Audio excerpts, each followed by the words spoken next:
The 20 years was fired by Anthem. He is no longer in TNA. I did a little research. I contacted a few people that I have kept in contact with over the years. Try to understand a little bit more as to why Scott Damore was fired, because with all due respect, on social media the last week, all I read is, the wrestlers loved him, fans loved him, he was dedicated, this is going to ruin TNA, and it was just a love fest, and nobody was actually talking about why he was let go.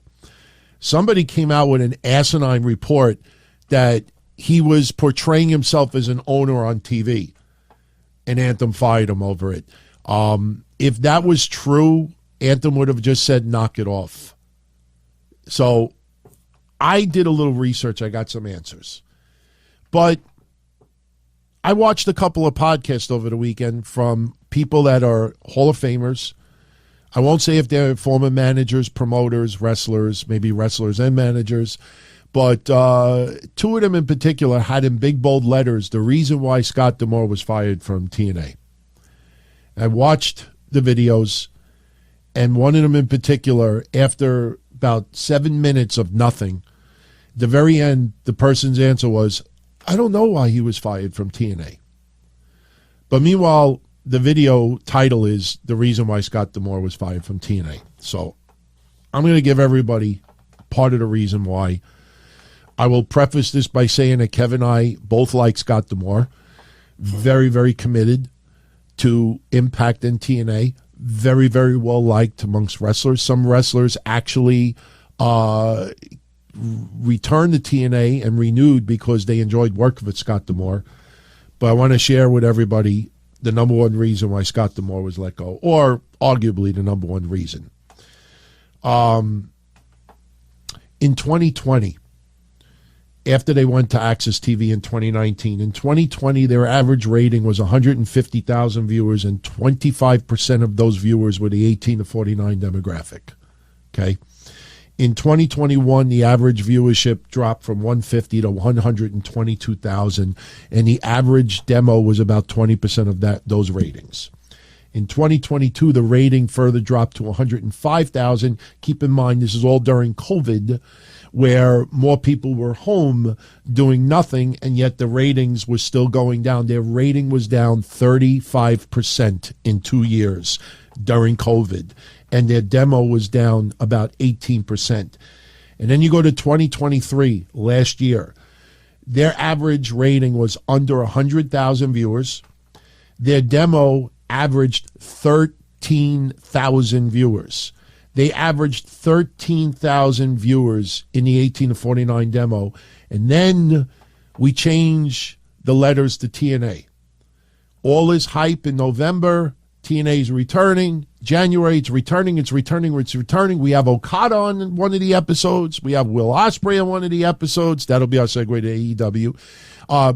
Naomi is there. Trinity is kicking ass. Deonna Purrazzo was just on the verge of leaving. So, you got all these, big names. You have Dolph Ziggler's there now. Mason Mansoor is there.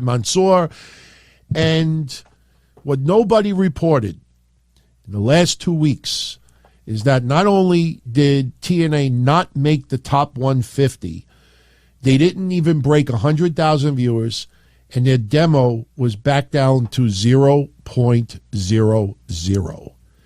After all of the hype of changing it to TNA, after all of the, pushing, and after, promoting Okada being on the shows, and Bullet Club and Jay White last year and Will Ospreay recently, they didn't even draw 10,000 viewers in the 18 to 49 demo.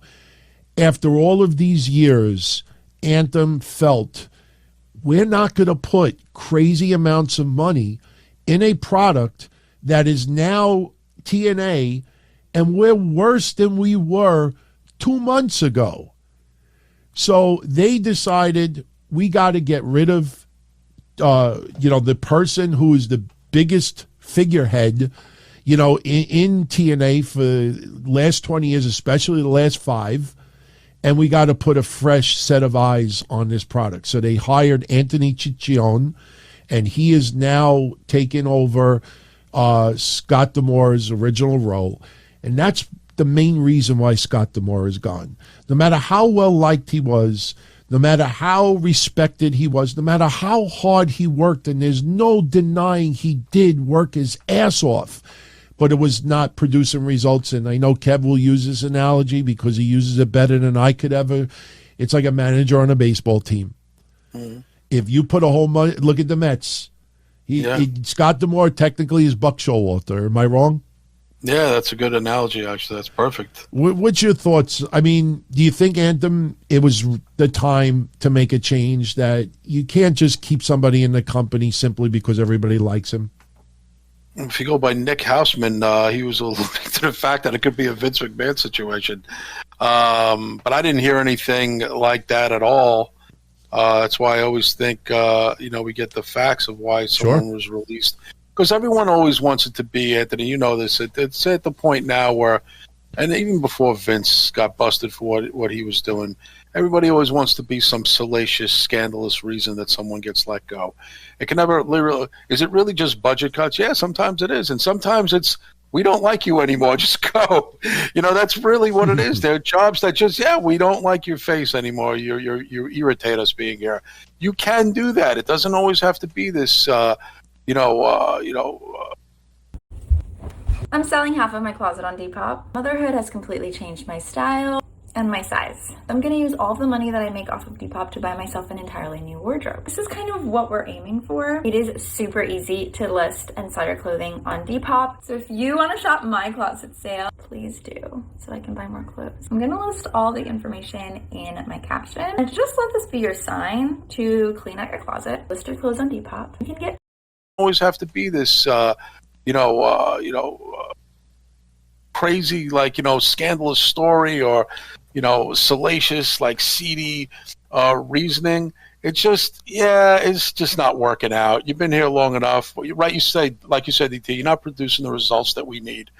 But I know there were some people really reaching for other things. Something's gonna come out about that. And I saw Mish, go off on this. Yeah, I did see that this weekend. Now I see what happened with Mish and Nick Hausman. And because Mish is like, what is this? I've got a secret, and I'm not going to tell you. Yeah. It's very childish. It's like if you're a journalist.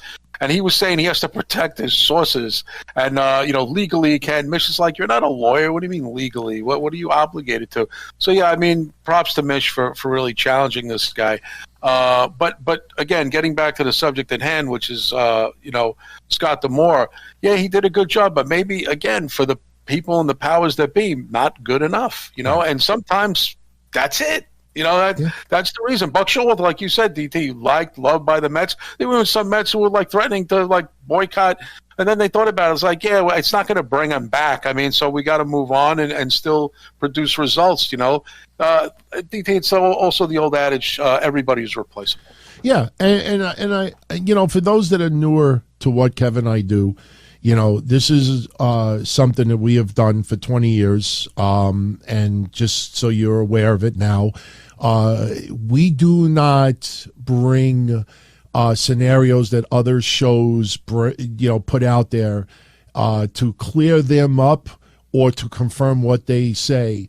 We let them hang out to dry because we're not going to be the ones to clear up all the people that sucker you into their shows for ad revenue. I got suckered this weekend by someone because I like what they do, but I'm reminded of what they stir out there to try to draw people in, and I'm not going to be the person that is going to sit here, let alone make no money off of it, to tell you, oh, no, you got from that person. We're not clearing up their shit. Because when we make claims and we give you reasons, I know for a fact that 99.999% of you don't go on their podcast and say, but wait a minute, Don, Tony, and Kevin Castle show brought up this. They put this point out there. What do you have to say to that? So if you're not going to put our stuff on theirs, don't put their stuff on here because we ain't going to answer it. Well, we just like touch upon stuff that we come across. Yeah, I mean, we'll clear up tremendous bullshit, but we're not going to sit here and examine every little excuse that people give that, oh, well, he did this, or he wanted to do this, or he wanted to buy this. You let the person who put that out there, you let them, give you the answers. But I'm telling you what we know, and that is the biggest reason why he was let go. He's just not producing. He had to be the Buck Showalter. He had to be the manager that had to be let go. He is the figurehead. He might be the scapegoat. However you want to label Scott Damore. Scott Damore will definitely find work. If I was AEW, I'd snatch him up in a second. Maybe he could be that go-between, that guy that Tony Khan needs, kind of like his Triple H. People were saying, should he go to WWE for what? Nah, for what? Need him. WWE doesn't need him. AEW needs him. AEW needs him. Yeah, he could be that guy, that right-hand man that Tony Khan desperately needs. Hi, I'm Jake, and this was me shopping for car insurance. Stuck at my computer for hours, filling out form after form, jumping from one page to another. 3 cups of coffee later, still looking for the best quote. That's when I gave up doing the hard way and tried Jerry. Jerry compared top insurers for me and found the best policy in minutes. No endless forms, no tab hopping, no headaches. Stop wasting your time. Jerry finds the best policy in minutes.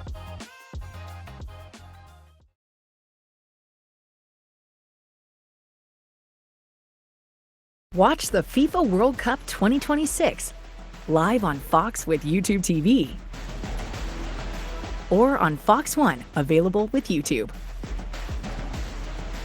Sign up now. Terms apply. Cancel anytime.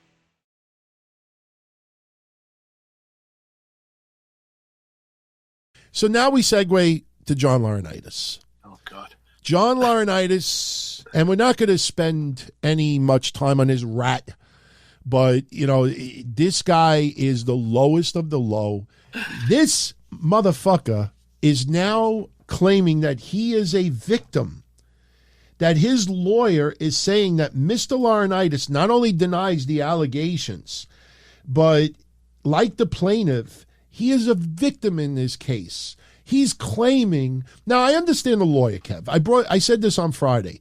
If you committed murder and you hire a lawyer, whether you paid for the lawyer or a court appointed you, to defend someone, even if you know that the guy committed murder, your job is to defend him in court. So this lawyer obviously has to defend John Laurinaitis. That's what he's being paid to do. So he's got to try to come up with some scenario. And this lawyer says that Vince McMahon pretty much controlled him the same way he controlled this woman. And my immediate thought, Kev, without getting into graphic stuff, when this woman kept going to his hotel room for quote unquote breakfast, how come if he was so bullied and he didn't want to do this and Vince was putting, why when she came over the house did he say, look, let's both tell him that we slept with each other? Just make me breakfast. And you're like, she really made me breakfast. Like, why did he still sleep with her when Vince was not there? When she kept going to his hotel room, Vince is not like, I need proof. This guy, for those that don't know, Kevin and I have been doing this together for 20 years now. And back then, Kevin and I used to talk about Amy Weber. We used to talk about Candace, Carmela de Cesare. Carmela. The original Carmela. Yeah, the original Carmela. And a whole bunch of others. Johnny Ace used to go through model magazines, negligee magazines, and find models in there that he was attracted to and tried to get them jobs in the WWE. And more than one of these women, Johnny Ace has hit on back in the day. Yeah. This guy is notorious. He's a male, listen, I mean, look, you want to get laid, fine. But to try to act now like he was this prim and proper guy for all these decades, it's ridiculous. It's hilarious.